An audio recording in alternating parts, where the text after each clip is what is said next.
Hello guys, मैं तुम सबके लिए लेकर आ चुका हूँ वन पीस का एपिसोड नंबर 1128 से लेके 1129 और ये भी काफ़ी ज़्यादा मज़ेदार होने वाला है, तो इसे पूरा ज़रूर देखना। लेकिन गाइस उससे पहले 72% लोगों ने चैनल को सब्सक्राइब नहीं किया, तो उसको भी ज़रूर कर लेना। तो अब ज़्यादा देरी ना करते हुए स्टार्ट करते हैं। Let's get started. तो एपिसोड की शुरुआत में हम लोग वेगापंक को देखते हैं, जो वैगा टैंक के अंदर बहुत ही तेजी से आ रहा होता है और नीचे से हमें नेवी के बंदे देखने के लिए मिलते हैं और पेस्टफीसा देखने के लिए मिलते हैं, जो कि हमारे बंदों पर हमला करने के लिए तैयार होते हैं। लेकिन तभी एटलस जो होती है वो सारे पेस्टफीसा को ऑर्डर दे देती है नेवी के ऊपर हमला करने के लिए, और इधर से हमें सेटन देखने के लिए मिलता है। और इधर से फिर हम देखते हैं कि जो पेस्टफीसा है वो सुन लेते हैं और इधर से वो तैयार हो जाते हैं अब नेवीज के ऊपर हमला करने के लिए। नेवीज को स्कैन करते हैं और कहते हैं कि ये है एनिमी, और उनके ऊपर हमला करते हैं अपनी बीम से और सारे के सारे नेवीज को वाइप आउट करना स्टार्ट कर देते हैं। तभी इधर से वाइस एडमिरल जो होता है वो कहता है कि मुसीबत आ गई। इधर से वो आगे की तरफ बढ़ रहे होते हैं और सारे के सारे बंदे डर रहे होते हैं, क्योंकि पेस्ट ऑफिसर से जीतना उनके लिए काफी ज्यादा मुश्किल है। इधर से फैंकी कहता है ये तो काफी अच्छा है, मगर वेगापंक हम लोग नीचे की तरफ गिर रहे हैं। तो वो कहते हैं कि कोई बात नहीं, हम लोग नहीं गिरने वाले, तो टेंशन मत ले। तभी यहाँ पर सब लोग बोनी को सर्च करना स्टार्ट कर देते, बोनी बोनी। तभी सांजी कहता है कि मुझे लेडी रेडार इस्तेमाल करना होगा। अब उसकी लेडी रेडार है तो वो इस्तेमाल करता है, तो उसे बोनी दिख जाती है। तो वो कहता है कि ये आगे की तरफ है। तो वेगापंक कहता है तुझे कैसे पता? कहता है ये दिल की आवाज है। तो कहता है ये साइंटिफिकली प्रूफ नहीं है, लेकिन तू कहता है तो ठीक है, मानता हूँ। इधर से हम देखते हैं बोनी जो होती है वो छुपी होती है, और इधर से पेस्टफीसा जो होते हैं वो ढूंढ ही रहे होते हैं अभी भी नेवी के बंदों को। तभी बोनी के ऊपर एक वाइस एडमिरल जो होता है वो हमला करता है, पॉम्प स्काई नाम का। तभी बोनी जो होती है उसको डॉच करती है, तभी बहुत सारे नेवी के बंदे भी आ जाते हैं। तो बोनी जो होती है वहां से गन छीनती है और उसको अपने हथियार में कोटिंग करके हमला कर देती है, और वो इस तरीके से करती है कि सामने वाले बंदों को ऐसा लगे कि वो मरकर हड्डी हो गए हैं, मतलब डराने वाली कोटिंग इस्तेमाल करती है। तभी हम देखते हैं बोनी के सामने एक पेस्ट ऑफिस आ जाता है, तो वो कहती है कि अब नेवी के बंदों पे। लेकिन तभी हमें एक और वाइस एडमिरल देखने के लिए मिलता है जो छोटी सी है, जो कह रही होती है कि ये मेरा कंट्रोल टू कंट्रोल फूट, मैं किसी को भी कंट्रोल कर सकता हूँ। इतने में हम लोग देखते हैं कि पेस्ट ऑफिसर जो होता है वो हमला करता है बोनी के ऊपर, लेकिन बोनी जो होती है वो देख ही रही होती है। जैसे ही उसके ऊपर लेजर होती है तभी सांजी आके उसको डॉच करवा देता है और वहां पर बचा लेता है।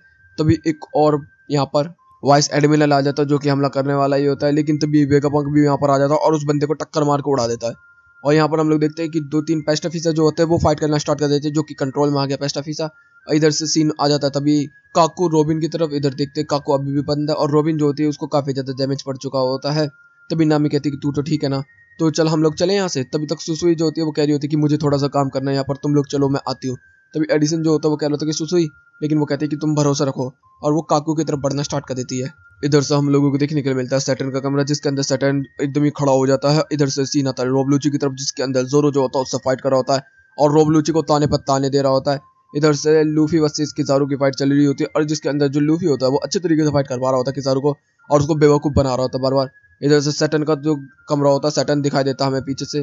जोरो जो होता है वो फाइट कर रहा होता है अभी भी रोबलूची के साथ, और इधर से सैटर्न जो होता है वो खड़ा होता है और धीरे धीरे करके आगे बढ़ता है। इधर से किजारू जो होता है वो लूफी के ऊपर अटैक करता है, लेकिन लूफी बाउंस कर देता है उसके सारे अटैकों को। किजारू इधर से हमला करता है, इधर से लूफी अटैक करता है, सैटर्न हमें देखने के लिए मिलता है। तभी हम लोग देखते हैं कि जो लूफी होता है वो किजारू के ऊपर हमला करता है, लेकिन वो लाइटिंग बन के गायब हो जाता है। तभी दो आंखें चमकती है और समुद्र के अंदर पानी का बूम होता है। लूफी, जोरो, चॉपर सारे के सारे बंदे महसूस करते हैं। इधर से जिम्बे भी कहते हैं ये क्या ताकत है। सारे तरफ अंधेरा अंधेरा छा जाता है, बादल बादल हो जाते हैं। हम लोग देखते हैं कि जहाँ सैटर्न था वहां पर अब बैगनी बैगनी सी लाइट होती है, दो आंखें चमक रही होती है, एक हेड हमें देखने के लिए मिलता है। तब भी पेस्टफिसो को कोई ऑर्डर देता है कि वेगापंक तुम्हारा दुश्मन है और स्ट्रॉ हेड को खत्म कर दो। इधर से हम लोग देखते हैं कि एटलस कहती है ये तभी हो सकता है जब हमसे ऊपर का कोई बंदा ऑर्डर दे। नहीं, ऐसा नहीं हो सकता। तभी जमीन के अंदर हम लोग देखते हैं बहुत बड़ा ब्लास्ट होता है, एक सर्कल बनता है ट्रायंगल ट्रायंगल, जिसके अंदर 5-5 लिखे हुए हैं। चारों तरफ अंधेरा छा जाता है, चारों तरफ लाल लाल बत्ती हो जाती है। हम लोग देखते हैं कि जो वाइस एडमिरल होता है वो कह रहा होता है कि जितनी भी जल्दी हो सके नेवी नॉर्मल लगो, वहां से निकल जाओ, बस वाइस एडमिरल वहां रह सकते, सारे सारे जल्दी से जल्दी निकलो। इधर से वेगापंक जो होता है वो कह रहा होता है कि नहीं, ऐसा नहीं हो सकता, वो आ रहा है। बोनी भी डरी होती है। तभी हम लोग देखते हैं कि उस ट्रायंगल के अंदर से कोई बंदा बाहर की तरफ निकल रहा होता है, आंखें चमक रही होती है, उस वो एकदम ही एक स्पाइडर जैसा दिख रहा होता है, और स्पाइडर के बाद उसके ऊपर क्लाउडिंग भी आ रही होती है, और तभी एकदम ही बहुत बड़ा ब्लास्ट होता है। सारे के सारे बंदे उसे देख कर डरे होते हैं, और तभी हमें देखने के लिए मिलता है वो होता है सैटर्न। अब वो फाइट को ज्वाइन कर चुका होता है। इतने में किजारू जो होता है वो देख ही रहा होता है, बोनी और लूफी वगैरह सब लोग उसे देख ही रहे होते हैं कि क्या हो गया यहाँ पर। तभी लूफी जो होता है वो किजारू के ऊपर हमला करता है, लेकिन किजारू जो होता है वो डॉच कर लेता है। तभी लूफी जो होता है स्पिन करना स्टार्ट कर देता है बहुत ही तेजी से, और कहता है अरे हाँ मुझे याद आया, मसल मसल स्पिन करते करते करते करते अपने अटैक को करता है, लेकिन किजारू डॉच करता है। लेकिन आखिर में कॉन्करर और आर्मेंट हाकी का इस्तेमाल करके किजारू के सर को फाड़ के रख देता है भाई। तभी हम देखते हैं लूफी को देख रहा होता है सैटर्न, और वही पोज में निका को देख रहा होता है, और वो कह रहा था नहीं, ऐसा नहीं हो सकता।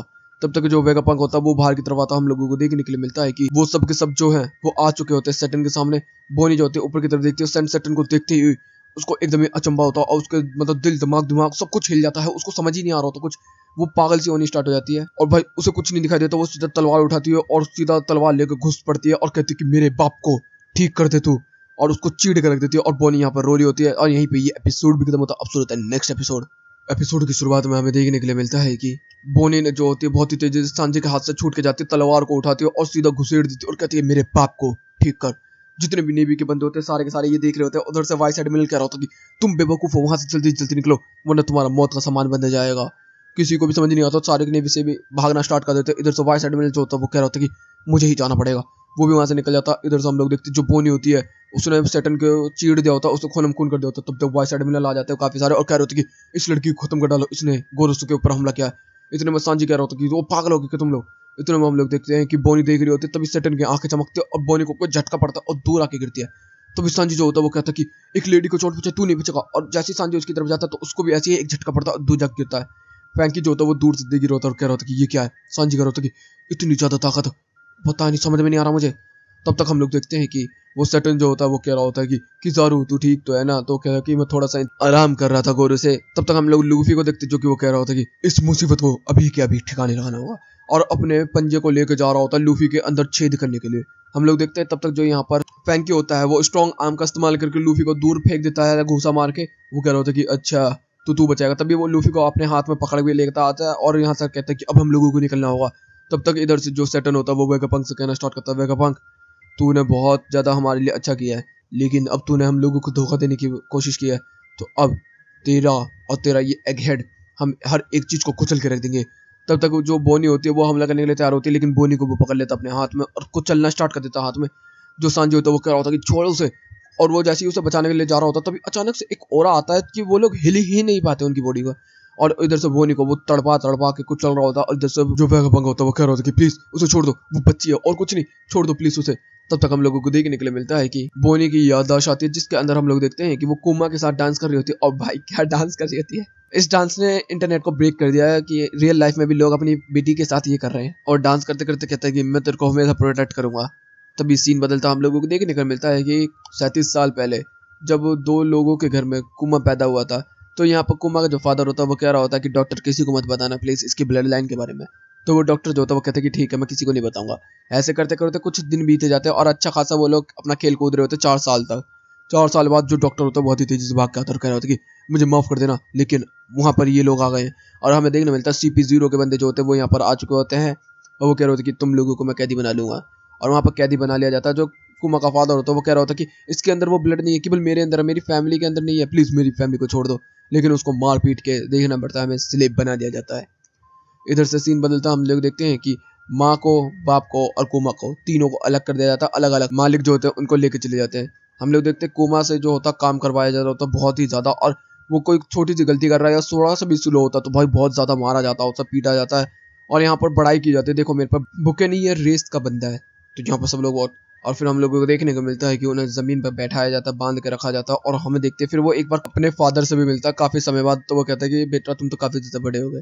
तो भी वो कहता है कि फादर मम्मा कहाँ है। तो वो कहता है कि मम्मा बेटा वो ख़त्म हो चुकी हैं, तुम्हें टेंशन लेने की ज़रूरत नहीं है, मैं तुम्हारे साथ हूँ ना, तुम टेंशन मत लो, हमें ज़रूर एक बंदा बचाने आएगा। तब हम देखते हैं कि वहाँ पर वो सन गॉड निका की कहानियाँ सुना रहा होता है और कह रहा होता है कि वो जब आता है तो सब लोगों की खुशियाँ आ जाती है, और वैसे हो करके डांस कर ही रहा होता है और कुमा इधर हंसी रहा होता है। तभी अचानक से हम लोग देखते हैं कि गोली की आवाज़ आती है पीछे से, एक सेलेस्टर ड्रैगन ने उसे ख़त्म कर दिया होता है। इधर से सीन बदलता हम लोगों को देखने के लिए मिलता है कि यहाँ पर सेलेस्टर ड्रैगन जो होते हैं वो आए होते हैं एक आइसलैंड पे, जहाँ पर उसका नाम है गॉड वैली। और यहाँ पर कहा जा रहा होता है कि यहाँ पर अब हंटिंग गेम चालू होगा। तो जो यहाँ का किंग होता है वो कह रहा होता है कि तुम मेरे लोगों को इस चीज़ के लिए इस्तेमाल करोगे, मैं इस चीज़ को बिल्कुल भी एक्सेप्ट नहीं करूँगा। तभी एक बंदा बहुत ही तेजी से बढ़ के आगे की तरफ निकलता है और किंग के ऊपर स्लैश मार देता है। सारे लोग शॉक्ड हो जाते हैं कि ये कौन है। तो वो होता है फिनलैंडियन गार्डन। और भाई ये बंदा बड़ा हरामी निकला, वो तो बंदा अपने बंदों के लिए कह रहा था ना।